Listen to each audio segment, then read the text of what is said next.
This week, a single misinterpreted sentence in a draft of a congressional bill effectively vaporized $68 billion.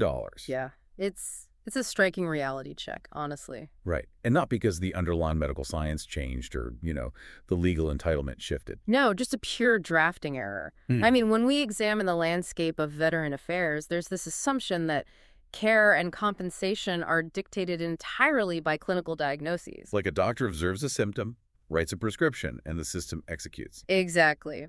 But if you look at the stack of sources we're tracking today, covering 7 major stories from just the past week, a totally different picture emerges. Yeah, the stethoscope is entirely overshadowed by the stapler. That's a good way to put it. Across the board, it was paperwork, administrative procedure, and bureaucratic friction that decided who received care, who got paid, and who got left waiting. Which is exactly what we're going to get into. Welcome to today's Deep Dive, where we're looking at how the process is overriding the medicine right now. We're tracing a really clear, if frustrating, through line today. We'll start with that multi-billion-dollar cost estimate holding up combat-injured retirement pay. And then look at a federal court striking down an Air Force screening process. Right. Plus a VA postcard campaign that's battling its own past scam warnings, a German THC trial for PTSD nightmares, a VA IT modernization delayed until, get this, 2034. Wow. Yeah. And then submarine veterans fighting classified records for benefits before closing out with a really promising migraine armband study. All right, well, let's start with that $68 billion typo, because it centers on the Major Richard Starr Act. For context, this bill is designed to fix a very specific administrative trap for about 54,000 veterans. Right.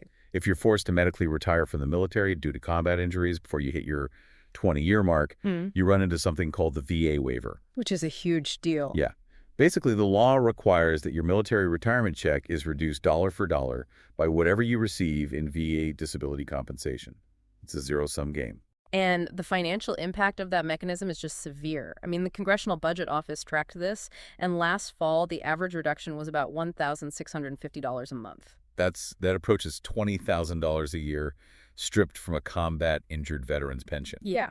Take Army Sergeant Will Fisher as a stark example. In October 2009, he fell 40 feet during a mission in Iraq. Oh, man. Yeah, which eventually resulted in the amputation of his leg. He was medically retired in 2014, and his earned retirement was calculated at $2,166 a month. But because of the offset? Because of the dollar-for-dollar offset, he has never received a single cent of that specific retirement pay.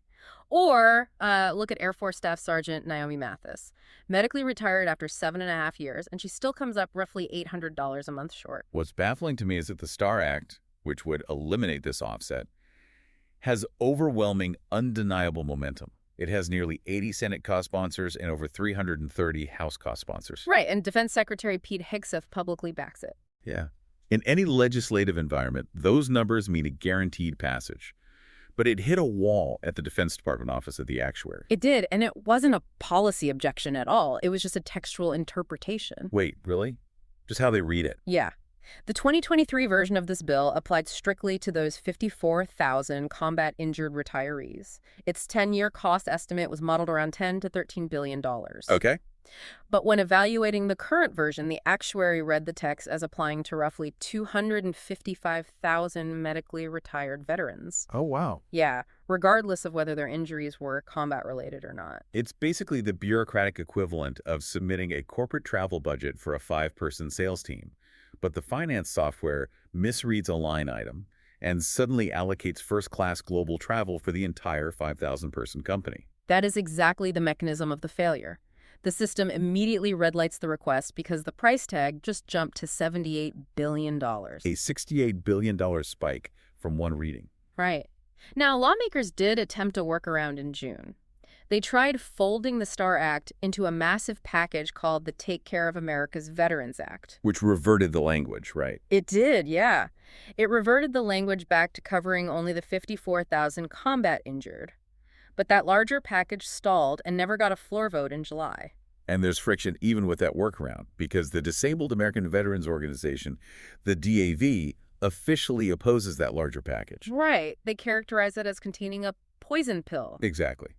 Because the bill proposes paying for these restored retirement benefits by trimming future VA disability ratings for conditions like tinnitus and sleep apnea. So you basically have a stalemate. Yeah. For anyone listening who might be caught in this specific offset and isn't sure how the math applies to their current rating, do not try to untangle the DoD actuary tables yourself. Definitely not. Accredited representatives at the DAV, the VFW, or the American Legion offer free assistance to review your specific file, so definitely use them. Absolutely. But, while Congress struggles with the semantics of creating a legal pathway for medical retirement, we're seeing the military branches actively invent unauthorized rules to keep service members off that pathway entirely. Right, which takes us to that major ruling out of the U.S. District Court for the Eastern District of Virginia. Yeah, this is big. They just struck down a pre-screening process the Air Force has been running since at least 2019. The court ruled this process unlawfully diverted injured airmen away from the Integrated Disability Evaluation System, or IDs. Which is a system specifically mandated by Congress. Right. And the financial difference between entering IDs and being diverted from it alters the trajectory of a veteran's entire life. How so? Well, IDs is the joint DoD and VA pipeline. If you go through it and get a combined disability rating of 30% or higher, you're granted a medical retirement. That means you receive a monthly payment and healthcare access for life. But if it's lower? If you get 20% or less, you're medically separated with just a one-time lump sum.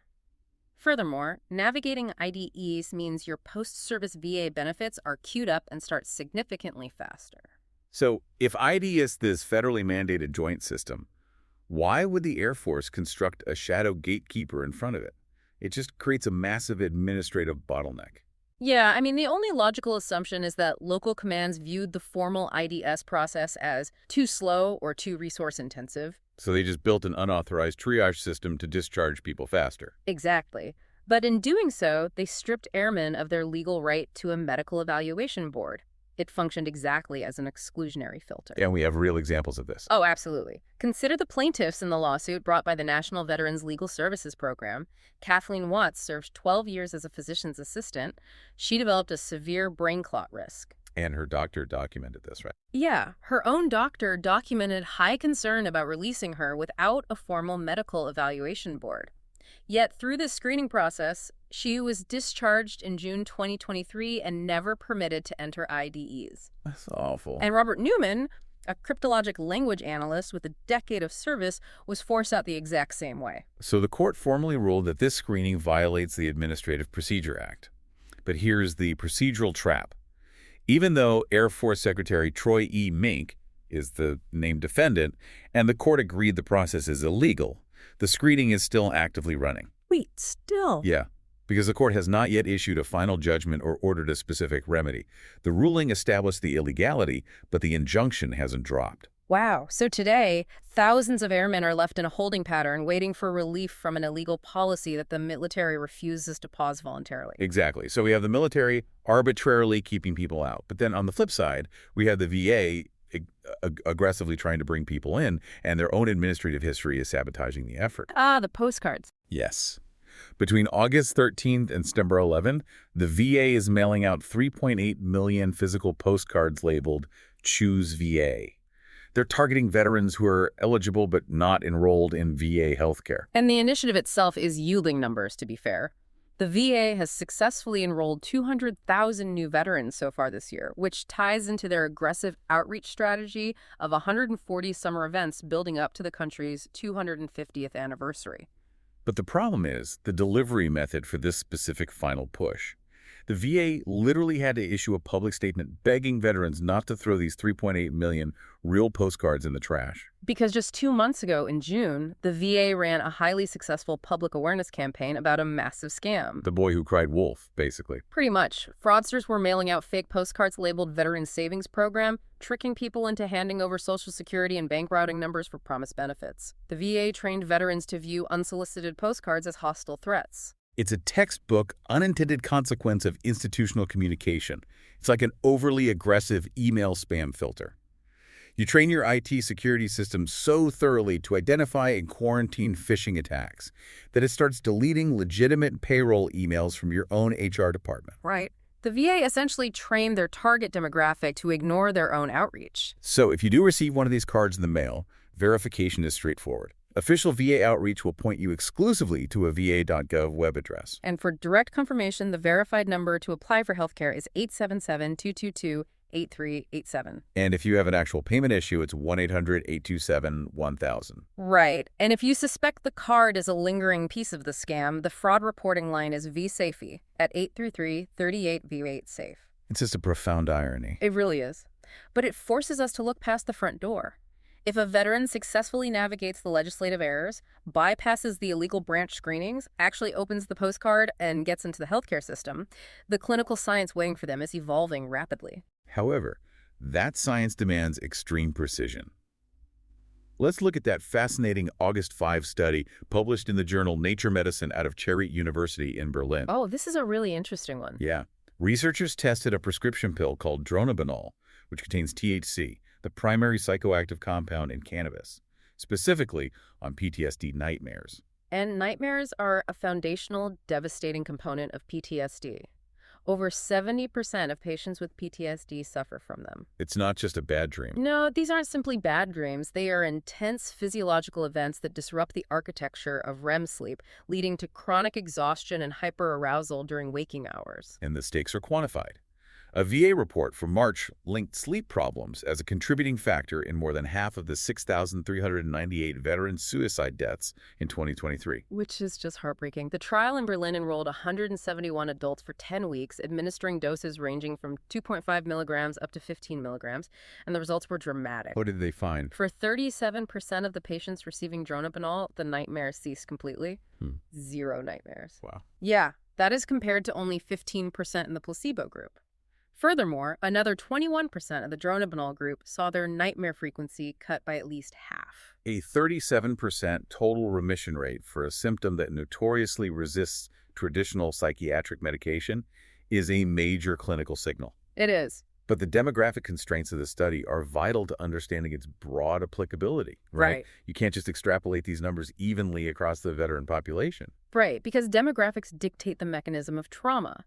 In this study, 79% of the participants were women, and the vast majority were reporting trauma derived from physical or sexual assault. Right. Lead author Stefan Rupke was highly transparent, noting that only 19% of the study's cohort had PTSD tied to war or captivity. And that distinction matters because trauma from a sexual assault may manifest in the brain's neurobiology differently than the sustained, months-long hypervigilance of a combat deployment. Exactly. The baseline central nervous system responses are shaped by the environment of the trauma. Therefore, it remains an open clinical question whether a synthetic THC treatment tailored primarily for assault survivors will map with the exact same efficacy onto combat-induced trauma. Rupke also issued a severe warning against self-medicating, which we should point out. Seeing a headline about THC curing nightmares does not mean you can walk into a commercial dispensary, buy a random strain of marijuana, and smoke yourself to sleep. No, the mechanism of success in this study was titration. Which is a highly controlled medical process. Right. A clinician starts the patient at a minimal dose, in this case 2.5 milligrams, and incrementally edges it upward over weeks. They're hunting for the exact threshold where the THC suppresses the nightmare mechanism in the brain without triggering waking side effects like severe daytime lethargy or increased anxiety. It requires medical supervision. And it's important to reiterate, for anyone struggling with these exact symptoms right now, clinical support is immediate at the Veterans Crisis Line. Just dial 988 and press 1. But this brings us to a massive structural paradox. Let's say the FDA approves dronabinol for combat PTSD tomorrow. Okay. The 21st century medical science is ready. But the VA's internal computer network responsible for processing that veteran's benefit claim is trapped decades in the past. Oh, this is the BEP audit. Yeah, we're looking at the August 11 audit from the VA Office of Inspector General regarding the Benefits Enterprise Platform, or BEP. And this is not a public-facing website. It's the critical back-end digital architecture that connects the Veterans Benefits Administration with the disparate systems handling pensions, vocational rehab, and employment. It's the central nervous system of the benefits side. Exactly. In May 2021, the government awarded Booz Allen Hamilton a $1.1 billion contract to migrate all these legacy systems to the cloud. And that modernization was scheduled to be completed this month, wasn't it? It was. Instead, the Inspector General audit reveals the BEP modernization is now delayed to the second quarter of fiscal year 2034. 2034. Yeah. A $1 billion IT project that is running more than 7 years late. That is wild. The Inspector General pointed to weak program management and fundamentally flawed planning structures. Instead of utilizing a comprehensive long-term roadmap that complies with standard Government Accountability Office practices, they utilize short-term agile planning. Which agile methodology is brilliant if you're a software startup building a new mobile app, because it lets you work in 2-week sprints and pivot instantly. Right. But applying agile to a monolithic government database that ties together decades of pension and medical data is absurd. It's like trying to remodel a house with no blueprints, just a stack of sticky notes detailing what you plan to do this week. If you don't map the entire architecture from day one, you end up building a beautiful new user interface, only to realize you completely forgot to wire the security protocols to the main server. Which is precisely what happened. The IG found skipped security assessments for various smaller applications with documented vulnerabilities lingering unaddressed since 2021. Yet, there's a fascinating contradiction here. VA Secretary Doug Collins has publicly praised recent technological restarts. More importantly, the department's data shows the claims backlog is actually down more than 70% since January 2025. Wait, so how can both realities coexist? How is the backlog shrinking while the IT system is 7 years behind? It essentially means the front counter personnel at the VBA are working at maximum capacity. Oh, relying on patched-together legacy systems and sheer administrative force. Exactly. While the permanent digital infrastructure behind the walls remains a multi-billion-dollar construction zone with no firm completion date. And sometimes, an outdated back-end server isn't the primary obstacle to a claim. Sometimes the foundational evidence a veteran needs to input into that server is legally inaccessible. Which is the core issue for submarine veterans. Right. Since 1947, roughly 300,000 Americans have served on submarines. Currently, advocates are pushing for the Submarine Exposure and Combat Recognition Act, which, to be clear, hasn't even been fully drafted yet. Right. But they're seeking presumptive VA benefits based entirely on a DD-214 showing sea duty on a submarine. Because the DD-214 is the definitive, unassailable document of a veteran's military discharge. It proves you served on a specific vessel. But the VA requires proof that your specific service resulted in a specific toxic exposure. And the mechanism of a submarine makes this a logistical nightmare. Yeah, you're operating inside a sealed steel tube deep underwater. A November 2025 report titled The Unseen Burden documented over 150 substances circulating in that closed atmospheric system. We're talking about known carcinogens like benzene and asbestos, alongside chemicals like monoethanolamine, which the Navy uses to scrub carbon dioxide out of the recirculated air. And the catch-22 is the classification level of the evidence. To prove to the VA what they breathed, veterans need the atmospheric logs and patrol records. But the Navy classifies those logs, right? Yes, heavily restricting access to atmospheric surveys from the 1990s and 2000s to protect operational capabilities and reactor data. The advocacy group is currently fighting to get everything from 1960 to 2000 fully declassified. Because without that data, the VA denies these claims. Advocates David Bozarth and Stanley Martinez point to veterans like Bruce Tarleton. He served from 1981 to 1996 on submarines and developed asthma, hearing loss, and tinnitus. And what happened? The VA flatly denied his claims because he couldn't produce the atmospheric logs. He only won his benefits years later because he had a subsequent deployment on an aircraft carrier, which qualified him under the PSCT Act's broader presumptions. Wow. So the proposed legislation aims to bypass the classified logs entirely by naming 4 specific locations where the VA would automatically recognize base contamination. Like Bangor, Washington, right? Exactly. Naval Base Kitsap, which merged Naval Station Bremerton with Naval Submarine Base Bangor in 2004, is the home port for the Navy's West Coast ballistic missile submarines. Decades of crews have rotated through those specific facilities. We do have to be intellectually honest about the scientific debate here, though. A 2022 report explicitly noted that submarine crews actually receive very low cumulative radiation doses compared to other occupational hazards. But the core argument of the submarine veterans isn't just about radiation. It's about the sheer impossibility of fighting a medical claim when the government locks your primary evidence in a classified vault. Less than 1% of the veteran population served on subs. They don't have the massive political footprint the burn pit advocates had. But as Stanley Martinez argued, before the Patiti Act was written, burn pit veterans didn't have a legislative footprint either. It perfectly illustrates how rigid evidence requirements can inadvertently block care. However, when a treatment can bypass these massive administrative hurdles and is placed directly into the hands of a patient, The results can fundamentally alter their quality of life. Which brings us to a genuinely remarkable breakthrough published in Military Medicine. Yeah, this study tracked 466 VA patients who collectively underwent over 28,000 migraine treatments. But they weren't using a new drug. No, they used a device called Nerivio, manufactured by Theranica. It's a wireless armband you wear on your upper arm for 45 minutes, controlled entirely by an app on your phone. The device utilizes a mechanism called remote electrical neuromodulation.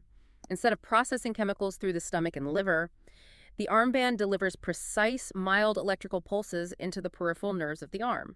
And these signals travel to the brainstem. Exactly, essentially tricking the brain into deploying its own internal pain-inhibiting neurotransmitters. It hacks the body's native defense system to abort the migraine. And the data is incredible. In 77% of the treatments tracked in this study, the veterans were able to skip their prescription migraine drugs entirely. That's huge. 2 hours after using the armband, 66.7% of patients reported significant pain relief, and 26.6% were completely pain-free. The mechanism relies heavily on timing, though. The data showed efficacy spikes significantly if you start the electrical treatment within the first hour of the migraine's onset. Avoiding prescription drugs is a massive clinical victory. I mean, a VA study found that 36% of veterans with a 12-month deployment to Iraq report migraine symptoms. Over a third. Yeah.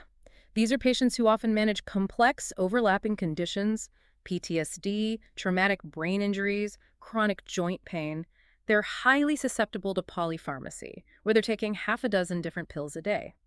Offering a non-pharmaceutical intervention eliminates the risk of complex drug interactions. And what's crucial here is that this isn't some experimental prototype locked in basement lab. Nerivio is FDA cleared. It requires prescription, but it's already listed on the VA federal supply schedule. Right. Theranica's chief executive, Alon Auroni, clarified a major administrative advantage. Any certified clinician can prescribe it.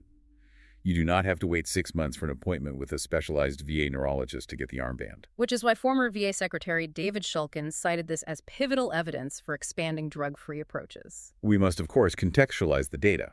This was an observational study, not a randomized controlled trial, meaning there was no placebo group to measure against the placebo effect. Furthermore, Theranica staff co-authored the paper alongside VA neurologists.